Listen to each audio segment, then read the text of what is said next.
Class 12 physics के paper में ना एक क्वेश्चन पूछा जाता है कि निरोधी विभव क्या होता है और निरोधी विभव तथा आपतित प्रकाश की आवृत्ति के बीच ग्राफ खींचिए। और एक ग्राफ ये वाला भी आता है कि निरोधी विभव तथा प्रकाश की तीव्रता के बीच में ग्राफ खींचिए। ठीक है, तो मस्त तरीके से आज इस वाले क्वेश्चन को देखने वाले किस टाइप से ग्राफ आपको बनाना है, सब कुछ बहुत आसानी से। ठीक है, तो पूरा वीडियो देखना, आसानी से आप समझ भी जाओगे और पेपर के लिए इंपॉर्टेंट भी है, तो तैयार भी आपको करना है। ठीक है, तो तैयार भी आपको इसको मस्त तरीके से कर लेना है। तो चलो शुरू करते हैं। आपका देख सकते हो क्वेश्चन क्या आता है, ये भी समझ लो।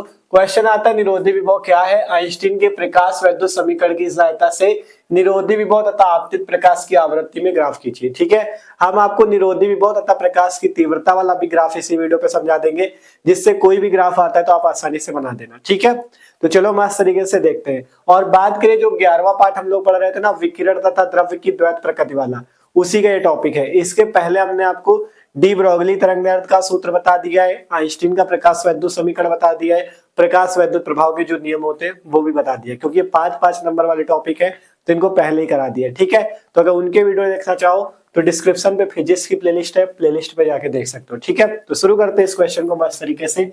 सिंपल है, सबसे पहले पूछना निरोधी विभव क्या है, परिभाषा बता दो। फिर आइंस्टीन का जो प्रकाश वैद्युत समीकरण आया था ना, इसके पहले जो पढ़ा था कि आइंस्टीन का प्रकाश वैद्युत समीकरण क्या आया था, ये आया था देखो 1/2 mv² मैक्सिमम बराबर एच कोष्टक में न्यू माइनस न्यू नॉट। ठीक है, यही आया था आइंस्टीन का प्रकाश वैद्युत समीकरण। इसी की सहायता से आपको निरोधी विभव और आवृत्ति के बीच में ग्राफ खींचना है। ठीक है, तो इस समीकरण को लिखना इतना इंपॉर्टेंट नहीं, लिखना चाहो तो लिख भी सकते हो। ठीक है, यहाँ पे मेन आपको ग्राफ को समझना है। ठीक है, तो ये देखो कहा गया ना, ग्राफ में देहली आवृत्ति भी दर्शाओ, देहली आवृत्ति प्रदर्शित कीजिए तथा इसकी ढाल का सूत्र भी लिखिए। इसकी ढाल का सूत्र भी लिखना है। ठीक है, ढाल जो प्रवणता होती है ना एम, उसका फॉर्मूला भी लिखना है। तो चलो सबसे पहले निरोधी विभव की परिभाषा समझते हैं। निरोधी विभव को हम लोग निरोधी विभव या संस्तब्ध विभव बोलते हैं। ठीक है, तो निरोधी विभव क्या होता है, पढ़ना परिभाषा। कहा गया बैटरी के धन प्लेट पर ऋण प्लेट के सापेक्ष लगाया गया ऐसा ऋण विभव जो प्रकाश इलेक्ट्रॉन की अधिकतम गतिज ऊर्जा को शून्य कर देता है, उसे निरोधी विभव कहते हैं। ठीक है, और इसे वीओ से प्रदर्शित करते हैं। किससे? वीओ से। कहा गया बैटरी के धन प्लेट पर ऋण प्लेट के सापेक्ष लगाया गया ऐसा ऋण विभव जो क्या करता है, प्रकाश इलेक्ट्रॉन की अधिकतम गतिज ऊर्जा को शून्य कर देता है। आपने अगर हाल्वेस प्रयोग अच्छे से पढ़ा था तो उसमें हमने समझाया था, देखो इस टाइप से हाल्वेस प्रयोग में क्या था, इस टाइप से एक निर्वातित बल्ब था, उसमें इस टाइप से जस्ते की 2 प्लेट थी। ठीक है, एक प्लेट क्या थी माइनस, एक क्या थी प्लस। ठीक है, एक प्लेट माइनस थी, एक प्लेट प्लस थी। जब हमने माइनस प्लेट पे क्या किया था, वो माइनस प्लेट पे पराबैंगनी किरणों को डाला था, तो क्या हुआ था, इस माइनस प्लेट से इलेक्ट्रॉन निकलने लगे थे। ठीक है, माइनस प्लेट से क्या हुए थे, इलेक्ट्रॉन निकलने लगे थे और कहां जाने लगे थे, इस प्लस प्लेट पे जाने लगे थे। अब कहा गया यहाँ पे कि धन प्लेट पर ऋण प्लेट के सापेक्ष लगाया गया ऐसा ऋण विभव, ये जो प्लस प्लेट है ना, इस प्लस प्लेट पे लगाया गया ऐसा विभव वीओ होता है। ये क्या होता है, ऋण प्लेट मतलब धन प्लेट पे लगाया गया एक माइनस विभव होता है। कहा गया बैटरी के धन प्लेट पे लगाया गया एक ऐसा ऋण विभव। ठीक है, धन प्लेट पर इस ऋण प्लेट के सापेक्ष लगाया गया ऐसा ऋण विभव जो क्या करता है, जो प्रकाश इलेक्ट्रॉन की अधिकतम गतिज ऊर्जा को शून्य कर देता है। ठीक है, उसे ही निरोधी विभव बोला जाता है। ठीक है, उसमें पूरा हमने इसे समझा था। यहाँ पे माइनस प्लेट को बैटरी के माइनस से जोड़ा गया था, प्लस प्लेट को बैटरी के प्लस से जोड़ा गया था। ठीक है, तो ये सारी चीजें हमने वहां पे समझी थी। यहाँ पे केवल परिभाषा आप लोग समझ लो कि बैटरी के धन प्लेट पर ऋण प्लेट के सापेक्ष लगाया गया ऐसा ऋण विभव जो प्रकाश इलेक्ट्रॉन की अधिकतम गतिज ऊर्जा को शून्य कर देता है, निरोधी विभव कहलाता है और इसे वीओ से प्रदर्शित करते हैं। ठीक है, तो पहले परिभाषा पूछी गई, परिभाषा बता दिया। अब कह रहा है कि वैद्युत प्रकाश आइंस्टीन के प्रकाश वैद्युत समीकरण की सहायता से निरोधी विभव तथा आपतित प्रकाश की आवृत्ति में ग्राफ खींचो। तो पहला ग्राफ खींचते निरोधी वो वीओ और आपतित प्रकाश की आवृत्ति न्यू के बीच में। ठीक है, तो देख सकते हो यहाँ पे आपको वाई अक्ष, ये क्या है आपका वाई अक्ष होता है, ये क्या होता है एक्स अक्ष होता है, ये मूल बिंदु ओ है। ठीक है, यहाँ पे वाई अक्ष पे आपको प्रकाश विद्युत धारा लेनी है, एक्स अक्ष पे आपको विभवांतर को ले लेना है। ठीक है, अब देखो आपको आइंस्टीन ने पहले ही जब आइंस्टीन का प्रकाश वैद्युत प्रभाव का नियम बताया था, उसमें आपको बताया था, उसमें क्या क्या बातें बताई गई थी, उसमें बताया गया था कि आपतित प्रकाश की जो तीव्रता होती है वो किस पे निर्भर करती है, इलेक्ट्रॉनों के उत्सर्जन पे। अगर तीव्रता बढ़ाओगे उत्सर्जन की दर बढ़ेगी। दूसरा बताया था तीव्रता बढ़ाने पे गतिज ऊर्जा पे कोई प्रभाव नहीं पड़ता, या निरोधी विभव पे कोई प्रभाव नहीं पड़ता। अगर आप प्रकाश की आवृत्ति बढ़ाते हो तो निरोधी विभव जो होता है आपका बढ़ता जाता है। ठीक है, आवृत्ति बढ़ाने पे निरोधी विभव भी बढ़ता है, गतिज ऊर्जा भी बढ़ती है। तो बस उसको ग्राफ के माध्यम से आपको दिखाना है। ठीक है, तो यहाँ पे मान लेते हैं हम इस टाइप से। ठीक है, इसका ग्राफ कुछ इस टाइप से जाके बनेगा। ठीक, इसमें आपको दर्शाना कैसे अभी दिखाते हैं आपको। ठीक है, इसी टाइप से आपको देखो दिखा देना इस टाइप से ग्राफ में। ठीक, यहीं से लाते हुए इस टाइप से आपको दिखा देना है। देखो यहां पे क्या करते, क्या हम लोग देखो समझो यहां से देखो, जब हम लोग क्या करते हैं यहां से मान लेते हैं, जब आवृत्ति को हम क्या करते हैं न्यू1 रखते हैं, न्यू से प्रदर्शित करते हैं इस टाइप से, v जैसा बनता है न्यू1। ये क्या है, आवृत्ति न्यू1। जब आवृत्ति न्यू1 होती है तो हमारा जो निरोधी विभव होता है वो मान लेते हैं क्या होता है, VO1। ठीक है, क्या हो जाता है, VO1 हो जाता है। ठीक है, मतलब जब आवृत्ति न्यू1 रहती है तो VO1 होता है। फिर जब मान लेते हैं आवृत्ति न्यू2 रहती है, आवृत्ति जब न्यू2 रहती है तो क्या हो जाता है, VO2 हो जाता है मान लेते हैं। ठीक है, ठीक है, क्या हो जाता है, VO2 हो जाता है। जब आवृत्ति न्यू3 हो जाती है, मतलब आवृत्ति बढ़ती है, तो ये आपका क्या हो जाता है, VO3 हो जाता है। ठीक है, मतलब जैसे जैसे हमारी क्या बढ़ती, आवृत्ति बढ़ती, न्यू1 हुई तो विरोधी विभव VO1 मिला। ठीक है, VO से प्रदर्शित करते हैं ना, इसलिए VO1 मिला। जब आवृत्ति न्यू2 हुई तो हमें निरोधी विभव VO2 मिला। जब आवृत्ति न्यू3 मिली तो हमें VO3 मिला। ठीक है, और यहाँ पे हमें क्या मिलता है, यहाँ पे हमें एक धारा मिलती है जिसे बोला जाता है,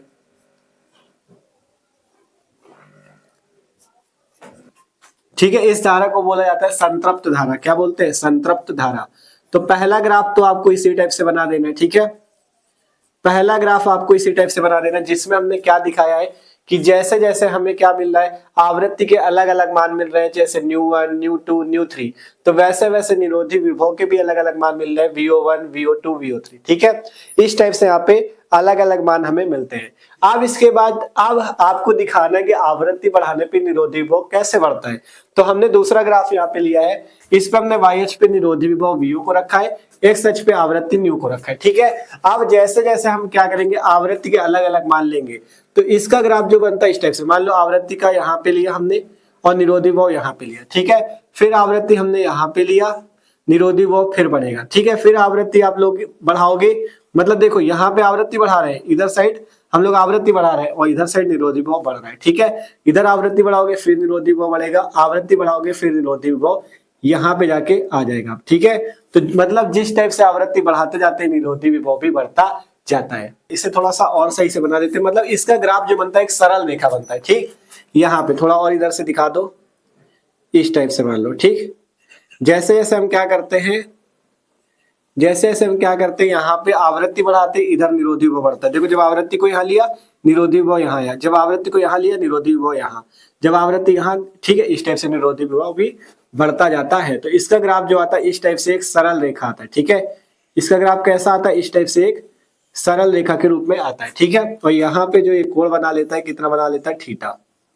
ठीक है, यहाँ पे कोण कितना बन जाता है, थीटा। अब यहाँ पे आपको ढाल लिखनी है, तो ढाल जो m बराबर आ जाएगी ना, ढाल कितनी हो जाएगी, ढाल आपकी हो जाएगी tan थीटा बराबर h/e। ठीक है, यहाँ पे बस आपको ये लिख देना m बराबर tan थीटा बराबर h/e। ठीक है, ये आपकी क्या हो जाएगी, ढाल हो जाएगी। ठीक, h/e। ठीक है, m बराबर tan थीटा बराबर h/e ये आपकी ढाल हो जाएगी। देखो आपके पास गतिज ऊर्जा का फॉर्मूला क्या होता है, गतिज ऊर्जा k बराबर होता है EVO, जहां k गतिज ऊर्जा, E इलेक्ट्रॉन का आवेश, VO क्या होता है, निरोधी विभव, यहाँ पे H क्या है, प्लांक नियतांक। ठीक है, तो m बराबर क्या आया, tan थीटा बराबर h/e जो आएगा, ये आपकी प्रवणता या ढाल आ जाएगी। क्या आ जाएगी, प्रवणता या ढाल। ठीक है, ये आपके पास प्रवणता या ढाल आ जाएगी। तो देखो यहाँ पे आपने क्या देखा, जैसे जैसे आवृत्ति बढ़ रही है वैसे वैसे आपका निरोधी विभव भी बढ़ता जाता है। ठीक है, आवृत्ति बढ़ने पे निरोधी विभव के अलग अलग मान मिलते हैं। जब आवृत्ति को यहाँ बढ़ाया निरोधी विभव यहाँ आ गया, जब आवृत्ति को यहाँ बढ़ाया निरोधी विभव यहाँ पे आ गया, आवृत्ति को बढ़ाया निरोधी विभव फिर बढ़ा, फिर बढ़ाया, फिर निरोधी विभव बढ़ा। तो इसका एक ग्राफ सरल रेखा प्राप्त होता है, और इसका जो प्रवणता या ढाल आती है m बराबर tan थीटा बराबर h/e आती है, प्रवणता या ढाल। ठीक है, और यहाँ पे क्या दिखाया गया था, यहाँ पे आपको ये दिखाया गया कि जिस टाइप से हम क्या कर रहे हैं, आवृत्ति के अलग अलग मान ले रहे हैं, न्यू1, न्यू2, न्यू3, वैसे वैसे निरोधी विभव के भी अलग अलग मान मिलते हैं, VO1, VO2, VO3। ठीक है, अब ग्राफ बन जाने के बाद आपको थोड़ा सा यहाँ पे थ्योरी लिखनी है। देखो थ्योरी पे क्या लिखना है, थोड़ा सा आपको हिंदी पे लिख देना है कि जैसे देखो बताते हैं, यहाँ पे लिखना है जब इतना हो जाए, देखो यहाँ पे आपको शो हो रहा होगा, इसके नीचे नोट कर लेना क्योंकि बोर्ड में अब जगह है नहीं, तो नोट कर लेना। लिखना क्या आपको लिख लेना अतः आवृत्ति बढ़ाने पे, जैसे आवृत्ति न्यू1, न्यू2, न्यू3 हो रही है, तो अतः आवृत्ति बढ़ाने पे निरोधी विभव का संख्यात्मक मान भी बढ़ता है। ठीक है, और नीचे लिखा है यदि आपतित प्रकाश की आवृत्तियां न्यू1, न्यू2 और न्यू3 की जाती है तो निरोधी विभव भी VO1, VO2, VO3 मिल जाता है। ठीक है, और यहाँ पे इस टाइप से न्यू3, न्यू2, न्यू1, इसका क्या मतलब है, न्यू3 सबसे बड़ी, फिर न्यू2 उससे छोटी, फिर न्यू1 उससे छोटी, मतलब पहले न्यू1 बढ़ाएगा, फिर उससे ज्यादा न्यू2 को बढ़ाएगा, फिर न्यू3 को। आवृत्ति बढ़ाते जा रहे हैं, निरोधी विभव भी बढ़ता जा रहा है। ठीक है, तो न्यू3 वाली आवृत्ति ज्यादा है, फिर उससे कम न्यू2 वाली, फिर न्यू1 वाली। इसी टाइप से निरोधी विभव का क्रम है, ये सबसे ज्यादा है निरोधी विभव, फिर कम, और बढ़ाओगे और बढ़ता जाएगा। ठीक है, तो क्या दिखाया गया कि यहाँ पे आपतित प्रकाश की आवृत्ति बढ़ने पे निरोधी विभव भी बढ़ता जाता है। ठीक है, तो ये बात आप लोग लिख लेना जो यहाँ पे आपको सो रही होगी, इसके नीचे, इसी वाले ग्राफ के नीचे लिख लेना। फिर इस वाले ग्राफ के नीचे आपको क्या लिखना है, इसमें भी आप थोड़ा सा लिख सकते हो कि आवृत्ति बढ़ाने पे क्या होता है, निरोधी विभव बढ़ता दिखता है, और निरोधी विभव जब बढ़ता है ना तो प्रकाश इलेक्ट्रॉन की अधिकतम गतिज ऊर्जा भी बढ़ती है। निरोधी विभव के बढ़ने से ही गतिज ऊर्जा बढ़ती है, क्योंकि के बराबर सूत्र है EVO।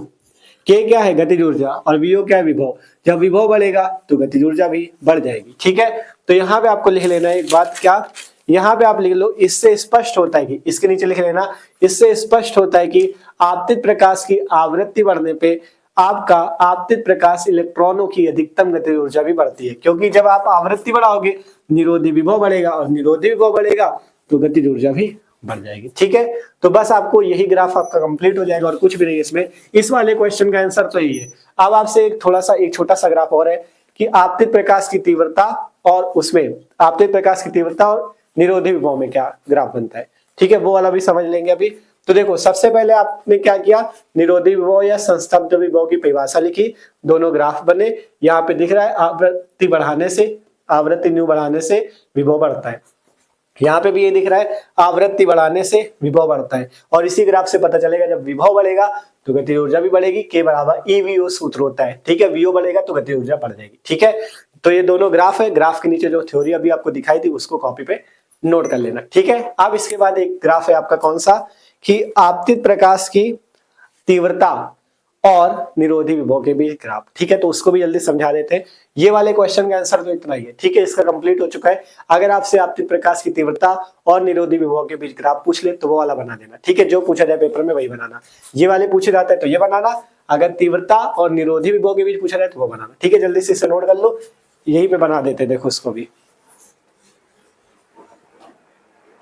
आप देखो इस वाले ग्राफ को समझ लो, आपतित प्रकाश की तीव्रता और निरोधी विभव के बीच ग्राफ। ठीक है, हेडिंग लगा लेना, आपतित प्रकाश की तीव्रता और निरोधी विभव के बीच ग्राफ, और ग्राफ ये वाला बना लेना। ठीक है, तो देखो यहाँ पे आपको प्रकाश वैद्युत धारा लेनी है, यहाँ पे ले लेना विभव, इसे लिखा गया संग्राही पट्टिका विभव, या आप सीधा सीधा विभव लिख लो, कोई भी दिक्कत नहीं। ठीक है, यहाँ पे लेंगे मंदक विभव। ठीक है, आप जैसे जैसे हम क्या करेंगे, यहाँ से प्रकाश की तीव्रता को बढ़ाएंगे। ठीक है, तो हमने बताया आइंस्टीन के अनुसार प्रकाश की तीव्रता बढ़ाने पे निरोधी विभव और गतिज ऊर्जा पे कोई प्रभाव नहीं पड़ता, केवल आवृत्ति बढ़ाने पे पड़ता है। तो यहाँ से अगर आप तीव्रता को I1 रखते हो तब भी जो निरोधी विभव आएगा वो VO रहेगा। कितना रहेगा निरोधी विभव? ठीक है, यहाँ से VO क्या चीज है, निरोधी विभव, निरोधी विभव। ठीक है, VO क्या चीज है, निरोधी विभव है। आप मान लो आप तीव्रता को I2 कर दो, ठीक है, तीव्रता फिर से बढ़ा दो, तब भी विभव कितना आएगा, VO ही आएगा। तीव्रता I2 की मतलब I1 से I2 बढ़ाया तब भी विभव VO ही हुआ। अब आप फिर से तीव्रता बढ़ा दो I3, तब भी विभव कितना आएगा, उतना ही रहेगा। ठीक है, मतलब चाहे तीव्रता जितनी भी बढ़ा दो विभव के मान में कोई चेंजमेंट नहीं आएगा। तो इसका ग्राफ बस इसी टाइप से सिंपल से बन जाता है। I1 तीव्रता की तब भी विभव VO निरोधी विभव, I2 तीव्रता की तब भी निरोधी विभव VO, और I3 तीव्रता की तब भी VO, मतलब चाहे तीव्रता जितनी बढ़ा दो विभव में कोई परिवर्तन नहीं आएगा। ठीक है, तो इस टाइप से आपका ये ग्राफ भी कंप्लीट है। इसमें क्या है, I3 is greater than I2 is greater than I1। ठीक है, मतलब I3 सबसे बड़ी, उससे I2 फिर कम, क्या है I3 सबसे बड़ी, I2 उससे कम, I1 उससे कम। ठीक है, I3 ज्यादा है तीव्रता, I2 कम है, I1 कम है। ठीक है, तो ये वाला ग्राफ इस टाइप से ये पूरा कंप्लीट हो जाता है। ठीक है, तो अगर आपसे ये किसका ग्राफ है, ये तीव्रता और निरोधी विभव के बीच का है, और ये किसके बीच का था, आवृत्ति और गतिज ऊर्जा निकालने के लिए। और इसके पहले जो एक और बना था वो क्या था, आवृत्ति और निरोधी विभव के बारे में। ठीक है, तो इस टाइप से आप सारे ग्राफ को समझ चुके हो। इस चैप्टर के पेपर में जो पूछा जाए उस वाले को बना देना, काम आपका कंप्लीट है। ठीक है, तो आशा करते हैं आज का वीडियो सबको अच्छा लगा होगा। तो वीडियो अच्छा लगा हो तो लाइक कर लो, और जो लोग चैनल पर नए हो सब्सक्राइब कर लो, क्योंकि यहाँ पे इसी टाइप से आपको जितने इंपॉर्टेंट क्वेश्चन केमिस्ट्री और फिजिक्स के इसी टाइप से मिलते रहेंगे। ठीक है, तो आज की वीडियो पे इतना ही, मिलता है अगले वीडियो पे। सब्सक्राइब कर लो चैनल को, और कोई भी प्रॉब्लम हो किसी भी टॉपिक पे तो कमेंट करके बता सकते हो, हम आपको वो टॉपिक जरूर बताएंगे। ठीक है, तो मिलते हैं, इसे नोट कर लो, स्क्रीनशॉट कर लो। ठीक है, सभी इंपॉर्टेंट आपको इसी टाइप से मिलते रहेंगे, तो इसलिए जुड़ जाओ चैनल से, सब्सक्राइब कर लो, और इस वीडियो को अपने दोस्तों के साथ भी शेयर करना, जिससे वो लोग भी चैनल से आके तैयारी कर सके। ठीक है, तो नोट कर लो इसे, मिलते हैं अगले वीडियो पे।